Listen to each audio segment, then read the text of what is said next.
Hi everyone, welcome back to my channel and thank you for being here today.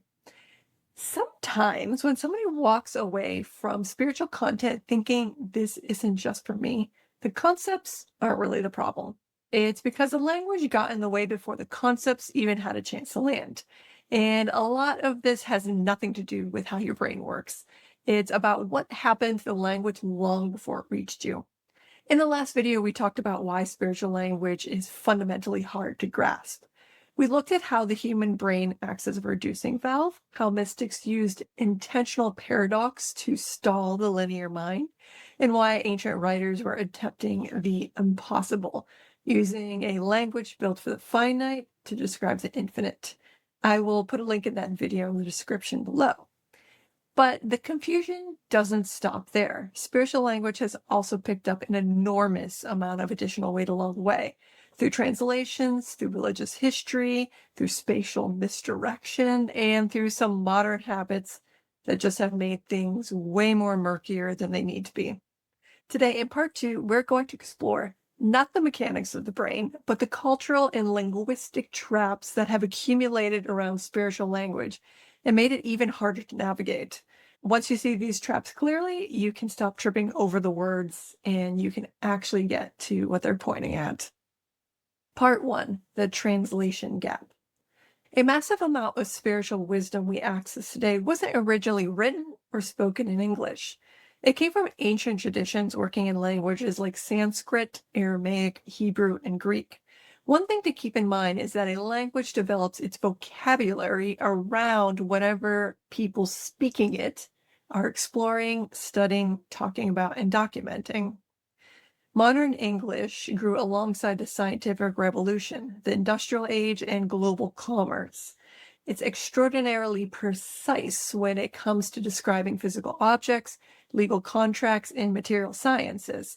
It's a language built for the outer world. Ancient Sanskrit was built by a culture that spent thousands of years studying and documenting the inner world, the mechanics of meditation, consciousness, and human psychology. Sanskrit has a hyper-specific vocabulary for inner states that English simply has no equivalent for. When you translate a language built to map the inner world into a language built to map the outer world, critical distinctions collapse and the meaning gets flattened. Take karma, for example. In the West, it's been translated to mean a cosmic system of reward and punishment, kind of like a spiritual credit score. Do something bad, the universe balances the books eventually. You've all heard the saying, what goes around comes around. In the original Eastern traditions, karma is the process by which repeated thoughts, intentions, and actions condition the subconscious mind. Every thought, intention, and action leaves behind a subtle imprint in the consciousness called a samskara, like etching a groove into a record or walking a path through tall grass. The more you think a thought or repeat an action, the deeper the groove becomes, creating an unconscious behavioral tendency called a vanasa. Those grooves shape how you perceive reality, how you react to people, and the choices you make moving forward. Your patterns create your habits, and your habits shape your future. That's what karma actually means. It's a neutral psychological loop of cause and effect. No external judgment, no cosmic courtroom. That's a fundamentally different concept than the English version, and karma is just one example. Every translation is an interpretation. The words we're working with have traveled a long way through multiple languages and cultures, and meaning has shifted at every step. Part two, loaded words. The second trap is more personal and probably the one that creates the most immediate wall before the mind even has a chance to engage with the content. For most of Western history, religion was the primary framework for talking about inner experiences, consciousness, and the divine.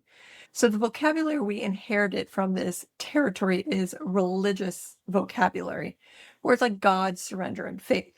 These words weren't borrowed from religion, they originated there. The problem is that they don't arrive in neutral containers. They arrive preloaded, carrying an entire worldview, a set of assumptions about the nature of reality, your relationship to it, and what it means to get it right. Beyond theology, many people are carrying something far more personal with these words: childhood conditioning, dogmatic rules, experiences in religious environments that were complicated or painful.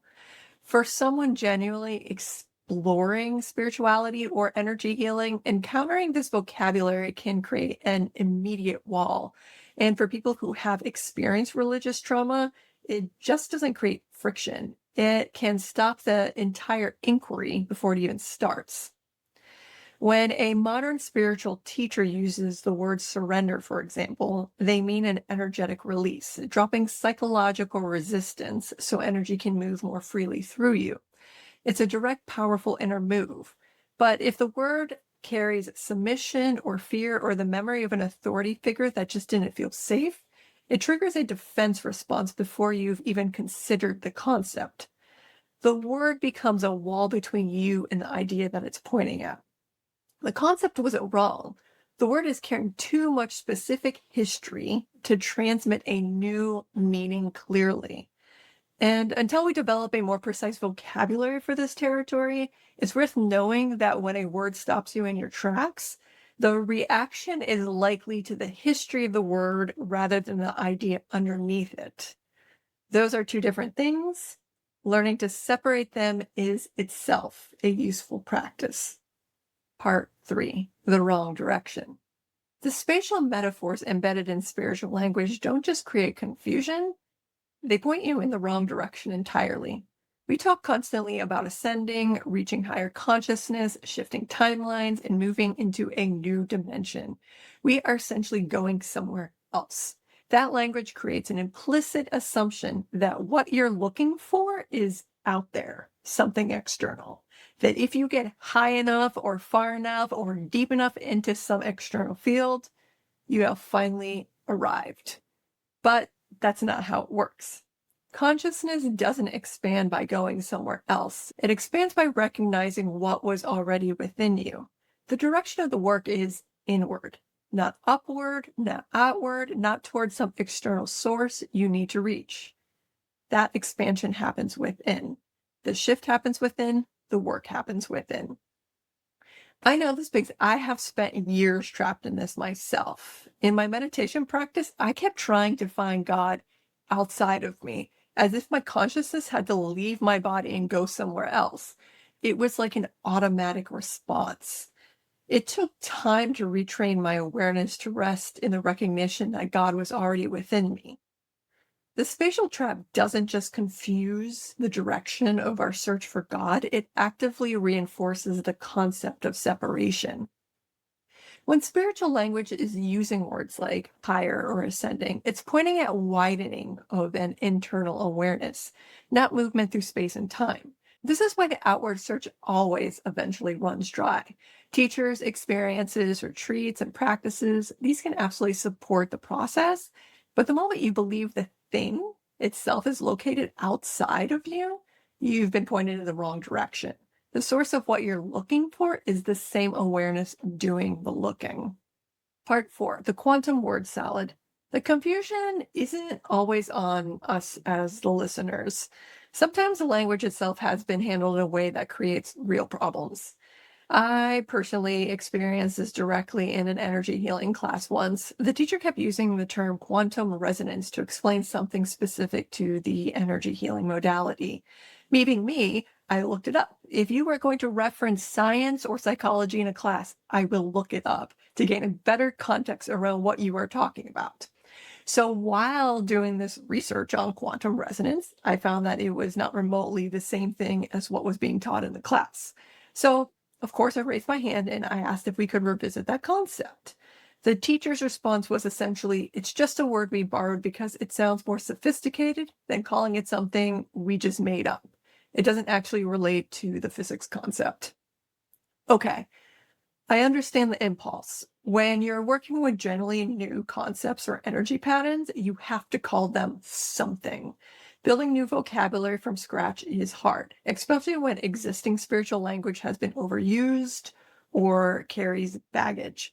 But taking the mathematically defined language of physics or even psychology and applying it loosely to energy healing concepts creates a very specific type of confusion. And when people investigate, which they should, like me, it can erode trust, not just in the teacher, but in the broader field of energy work and spirituality as a whole. There are people doing serious work trying to find genuine connections between quantum physics, spirituality, and energy healing, and that investigation is worth having. But there are also people jumping on scientific terminology such as parallel universes, quantum entanglement, or even tachyon energy without any real understanding of the theory behind it. Using impressive sounding language as a substitute for precision isn't sophistication. It's noise and causes confusion. What's needed is transparency. Be clear about why a scientific term is being used, what it does and doesn't mean in the context of your teachings, and where that metaphor ends. There's a real difference between an honest approximation and implying a scientific grounding that just isn't there. So, when you encounter a term that sounds impressively scientific, investigate it. Not with cynicism, but with genuine curiosity. Is this word being used precisely or loosely? That discernment is itself a form of spiritual clarity. So, where does this leave us? Spiritual language is navigating genuinely difficult terrain. It gets flattened in translation, it carries the weight of religious history, it points people in the wrong direction spatially, and sometimes it reaches for scientific terminology that creates more confusion than clarity. It's no wonder so many people pick up a spiritual book or watch a video and think, this is just not for me. But remember what I said in the last video. The language is a finger pointing at the moon. If you spend all of your time analyzing the finger, getting hung up on definitions, getting triggered by vocabulary, searching outward for something that only happens inward, you miss the point entirely. The words are like signposts. Their only job is to point you somewhere within yourself where words are no longer necessary. Your job isn't to master the spiritual dictionary. Your job is to let the words spark your own direct experience and to hold them loosely enough to not get stuck in them.